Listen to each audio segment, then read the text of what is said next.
Deuxième vidéo de la journée, j'espère que tu vas toujours bien. Alors, on m'a envoyé sur Insta deux liens vidéo donc pour faire une réaction à TPMP. Merci à toi Max de m'avoir envoyé tout ça.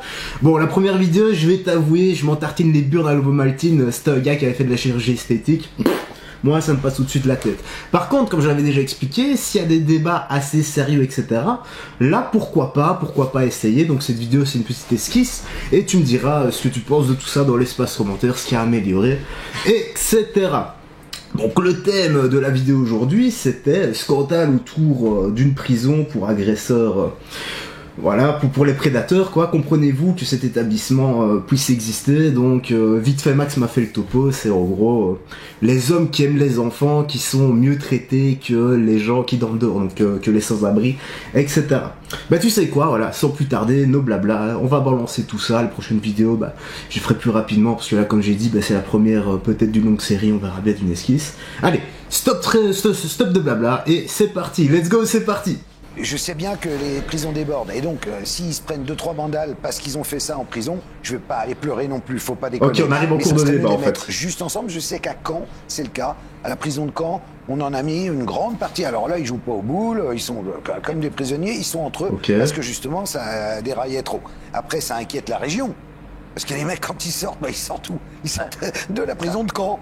Donc la Normandie tremble un peu en disant « Ah merde, ils sont là ». Jean-Michel, la prison, certes, c'est fait pour purger une peine, mais c'est aussi pour faire peur. C'est-à-dire qu'on a peur d'aller en prison. Qui bien sûr, normalement va avoir peur, sachant qu'une fois qu'il aura commis son crime, il va se retrouver dans une situation peut-être plus heureuse que la situation voilà, actuelle. C'est ça la prison, dans une société où on protège les squatteurs. Sans déconner. On protège les squatteurs et on chouchoute. Ça aussi les gars, les squatteurs, je comprends absolument pas cette loi, on reviendra à la vidéo après. Mais qu'est-ce que c'est que ça pour une loi que si quelqu'un rentre chez toi pendant 48 heures, t'as pas le droit de les déloger, c'est, comment dire, tu dois passer par la justice et parfois ça prend plusieurs années. Ben, je sais pas, moi un truc comme ça, moi je le dis honnêtement, j'en ai rien à foutre si je veux choquer certains, et moi je fais justice moi-même dans ces cas-là. Si j'ai acheté une baraque, c'est pour y loger ma famille, et pas des inconnus qui viennent comme ça et qui me prennent ce que moi... Comment dire, ce que moi j'ai acheté, ce que j'ai eu du mal à m'octroyer, quoi, avec tous ces sacrifices. Enfin, j'imagine que toi aussi, enfin, je vais pas dire, comment dire, je vais aussi peut-être te choquer là aussi, mais si tu penses le contraire, t'es peut-être un bobo fragile. Allez, la suite. C'est mieux que les sans-abri. Un sans-abri, il est moins bien traité qu'un pédophile. Ça pose la question. Exactement. Dans ta gueule, moi, je préférais voir des sans-abri. C'est ça. C'est ça. C'est nous qui payons, mais on est d'accord. Ouais, ce serait bien ça.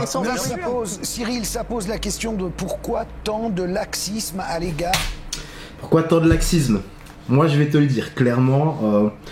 Je vais pas te le dire clairement. Je vais faire des sous-entendus, parce que je sais pas si j'ai le droit de dire ça ici, je pourrais que la chaîne soit censurée encore une fois. Mon père lui disait toujours, les loups ne se dévorent pas entre eux. Donc niveau judiciaire, etc., justice, enfin c'est même pas la justice, c'est l'administration, parce que le justice ça n'a que de long. Donc je veux le redire, les loups ne se dévorent pas entre eux. Des pédocriminels. Il est là le problème de société. Bien sûr. Pourquoi tout le monde le sait? Pourquoi personne ne veut bouger une oreille? Si, tout le monde veut bouger. Faire quoi pour qu'il tout le monde devrait bouger plutôt. Tu as posé le problème tout à l'heure en parlant de ce juge qui vendait sa fille. À partir de ce moment-là, on peut se poser des questions sur les circuits. On y vient. Et qui est, disons, une certaine les compréhension par rapport les gars. à ce genre de cas. Ah, bien entendu, bien entendu. C'est un secret de Chine. On va pas généraliser, Cyril. Bien sûr. Il y a des fous, il y a les mecs, moi dans toutes les... Attention, Verdès va parler les gars, la bien-pensance va parler. Je vais défendre mon point de vue qui est minoritaire et je ne veux on te le confirme, mais je vais le défendre quand même. Je ne veux certainement pas d'un traitement Club Med comme celui-là. Mais pour répondre à Guillaume, par exemple, qu'il les met dans les... Quand Guillaume dit, moi je m'en fous qu'il se fasse défoncer. Ça c'est la folie. On ne peut pas répondre à l'horreur de ces actes pédophiles par l'horreur d'un pays civilisé qui doit traiter convenablement ses détenus, quels qu'ils soient. Celui-là, c'est... Je ne sais pas s'il est né avec une paire de couilles, ce gars. Ce type, j'ai l'impression qu'il joue un rôle, il raconte tout et n'importe quoi. C'est le laxisme incarné, ce gars. Ce sont des hommes, donc ils ont... Attends. Un prédateur, donc un mec qui s'en prend à un enfant, c'est un homme. Non, je suis désolé, c'est tout sauf un homme, c'est un être infâme. Non, c'est des mots. Ils ont commis Non, il y a des monstres. Mais c'est mieux que chez nous, il y a des monstres. Tu trouves ça normal, enfin, on est un gars, enfin une femme du public qui a dit un monstre. Pas les chroniqueurs, pas le public. Ça, franchement, j'aimerais tellement qu'il y ait des précédents comme ça pour les sans-abri. Oui, sérieux. Mais tu préférais de payer les impôts. Si on les met, mais juste une seconde, Karl, si on les met avec les autres, même les surveillants disent que c'est impossible. Ça ne tient dans aucune raison. C'est leur problème, ça. C'est impossible. Faut traiter tout le monde de la même façon. En France, on a un problème. On ne sait pas comment les traiter. Vous me parlez de castration chimique, ça ne marche pas. Ouais, ça pourrait être une solution, la castration chimique. Maintenant, je sais pas si c'est autorisé, mais bon, voilà, dans certains cas, on s'en fout, vu ce qu'ils font. Voilà, dans certains pays, on coupe l'arme du crime.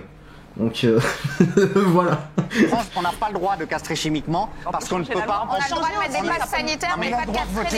Putain, regarde-moi ça, frérot. Ça ne marche pas la castration. Putain, ils sont à l'hôtel. Il parle de voter des lois, il a raison. Mais ça ne marche pas la castration. On a un problème. Il y a des tas de pays où ça marche très bien, Gilles. Tu veux que je te dise, tu es la France de l'immobilisme. Voilà. Franchement, je te le dis. Voilà. Le laxisme. Le laxisme incarné. Là, vous renversez le truc, Cyril. Tu n'as aucune solution de tout. Tu n'as aucune solution. Il faut éviter la récidive, Cyril. C'est la seule chose à faire parce qu'ils sortiront. Le problème, c'est que la plupart des prédateurs, quand ils sortent, et des bonnes infos avec les forces de l'ordre, ils font une récidive. Excuse-moi, mais de te réveiller en pleine nuit, mais tu dis des conneries. Mais en vrai, tu connais pas. Tu dis des conneries. Tu dis qu'il faut. Ah, d'ailleurs, Verdez là, il les défend partiellement de ce que j'entends. Je vais retrouver un petit passage de lui qui parlait des Italiens, quoi. Je vais vous montrer ce que dit la bien-pensance. Je te mets ça maintenant. Verdez, Gilles Verdez. Ben, moi, je vais vous dire ce que je pense. Je pense que les Italiens sont des pourritures finies. Et je pense que. Tu n'as jamais été en face de ce genre de mec. Non. Tu n'as jamais été en face de ce genre de mec. Tu ne comprends pas à qui tu as affaire. Des manipulateurs. Ce sont des enflures. Oui. Ils vont faire 1 mois, 2 mois, 6 mois, 1 an. Ils ressortent et Mais qu'est-ce que vous en faites, car c'est vous qui n'avez pas de solution. C'est nous qui avons des solutions qu'on ne veut pas entendre. Raymond, quand t'entends Gilles qui dit que ce sont des hommes. Non, c'est pas des hommes, c'est des monstres. Et moi, je vais même plus loin. Alors peut-être, voilà, traitez-moi d'extrême, il n'y a pas de problème. Je les mets pas dans la prison séparée avec les autres prisonniers. Bah, je les mets dans la prison. Dans les met avec, ils se sont défoncés, qu'est-ce qu'on en a à foutre? C'est leur problème, ça. Écoutez, c'est comme ça. Oh putain, c'est déjà fini. Ouais, ça a été vite en fait, c'était 4 minutes 15. Il est où tout le débat? Ouais, je checkerai. Enfin bref, voilà, c'est une esquisse, c'est une esquisse, pardon, pas une esquisse. Donc c'est une esquisse, on verra bien. La prochaine fois, envoyez-moi les débats un peu plus longs. Peut-être que moi aussi, je checkerai de mon côté. Et voilà. Le mot de la fin, je sais pas. L'administration, les gars, c'est pas la justice. La justice, encore une fois, ça n'a que le nom, c'est l'administration. Et être criminel dans notre pays, que ce soit en France, Belgique, parce que moi j'habite en Belgique, je sais pas. Je sais pas quoi dire, honnêtement. Allez, dis-moi ce que tu penses de tout ça dans l'espace commentaire, si tu veux que j'en fasse d'autres. Je te laisse ici, je te dis à la prochaine. Porte-toi bien. Peace, fais très attention à toi.